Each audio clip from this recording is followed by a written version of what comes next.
Cosmology, a modern Genesis tale.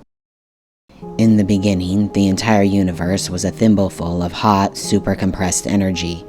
There may have been something before that, but to the extent that there was no time as we know it prior, it's best to call that first marble-sized bundle of concentrated energy the very beginning.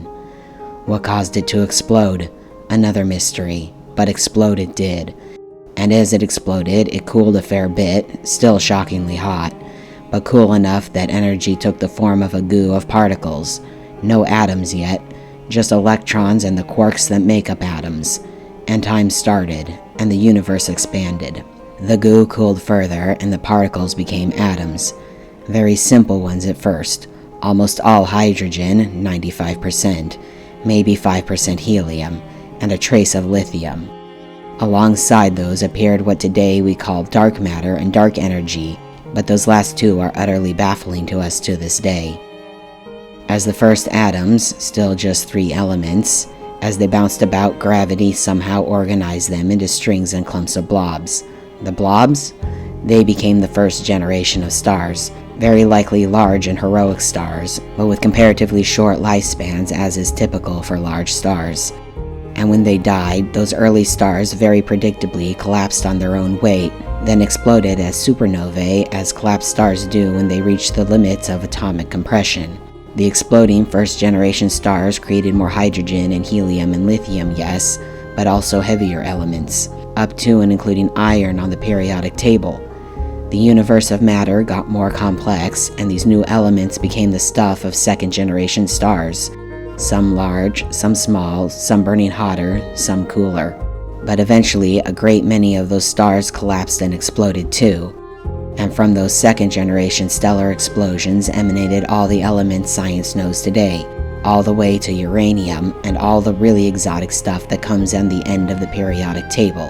The elementary chemistry of life, DNA and RNA, might have technically been possible after second-generation stars, but the chemistry of metabolism was only possible with the rarer atomic bits that came from third-generation stars. The stars and the clouds of hot dust around them organized into planetary systems, with all the variety we know today. Rocky planets, icy planets, great gas planets, and more.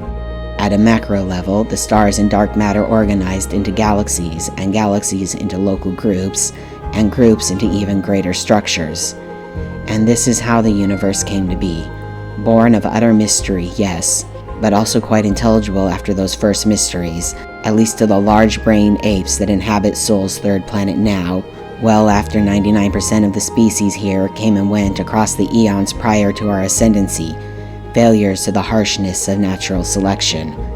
Our age, even if you give us 50,000 or 100,000 years in the evolutionary driver's seat, is just a blip in the 5 billion year history of the planet, and the planet's history is just a blip in the 14 billion year history of the universe. Humbling, but also a fantastical alignment of forces to bring us where we are. A place that may be extremely rare in the universe, or wonderfully common. We just don't yet know. But one day we might. And yet, there may be more to life than just this, and that fact returns me back to humility. What bits we don't yet know may be the profoundest of all.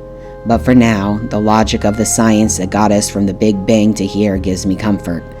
With or without a spiritual component, there seems to be order, and order isn't nothing, at least to me.